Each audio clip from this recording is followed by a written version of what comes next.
आज वो उत्तम माता पिता के चले जाने के पश्चात स्वतंत्र है और भ्रमण करते करते महाराज कुबेर के बगीचे में पहुंच जाता है।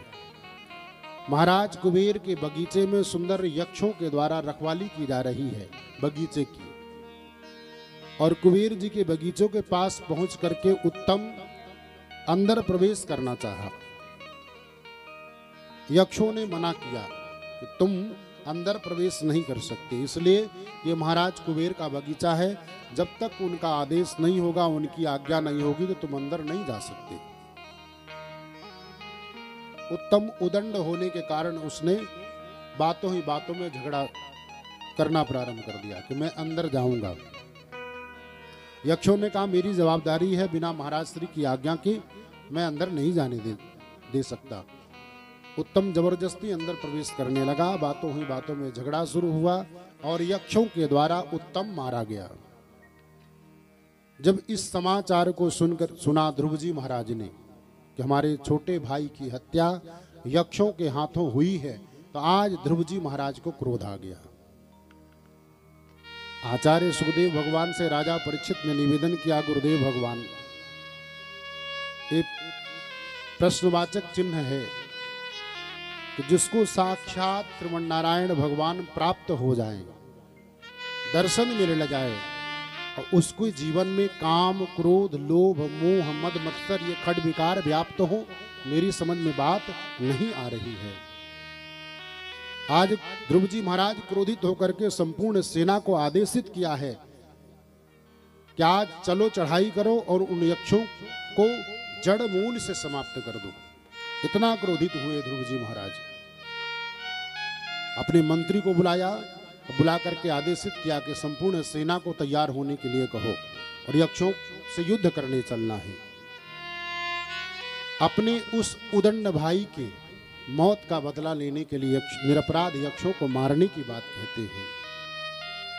आचार्य सुखदेव भगवान राजा परीक्षित से कहते हैं कि राजन, ध्रुव जी महाराज को भगवत प्राप्ति अवश्य हुई है, लेकिन कभी अपने जीवन काल में उन्होंने सत्संग नहीं किया है, और जब तक मानव सत्संग नहीं करेगा, सत्पुरुष का संग नहीं करेगा, भगवत प्राप्ति ही कर ले, तो उसका मानव जीवन सफल नहीं होगा। बोले क्यों?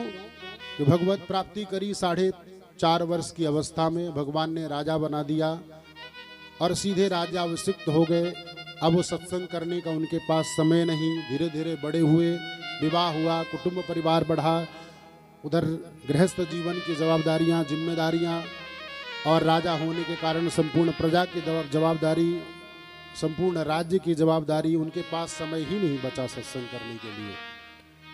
आज ये बात ध्रुव जी महाराज के पर बाबा स्वयंभू मनु को पता चला है कि आज ध्रुव अपने उस उदंड भाई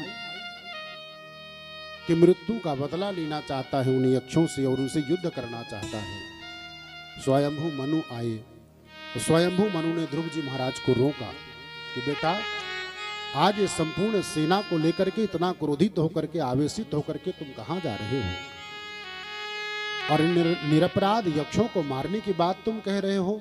तुम्हारे मन में इस प्रकार की लालसा, और तुम तो एक भगवत प्राप्त महापुरुष हो, तुमने भगवान का दर्शन किया है, तुमने भगवान का साक्षात्कार किया है, तुमने भगवत प्राप्ति करी है, और तुम क्रोध करो तो तुम्हें शोभा नहीं देता।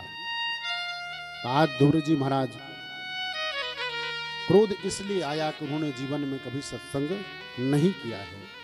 स्वयंभू मनु ने बैठाया और बैठा करके खूब समझाना चाहा और खूब समझाया, और उन्होंने जीवन में यही निवेदन किया कि जब तक जीवन में सत्संग को नहीं अपनाओगे, तब तक तुम्हारे जीवन से खड विकार नहीं मिटेगा। इसलिए सत्संग प्राप्त कहां से होगा कि बिन सत्संग विवेक न होई, बिनु सत्संग विवेक न होई, बिनु सत्संग विवेक न होई, राम कृपा बिनु सुलभ न सोई,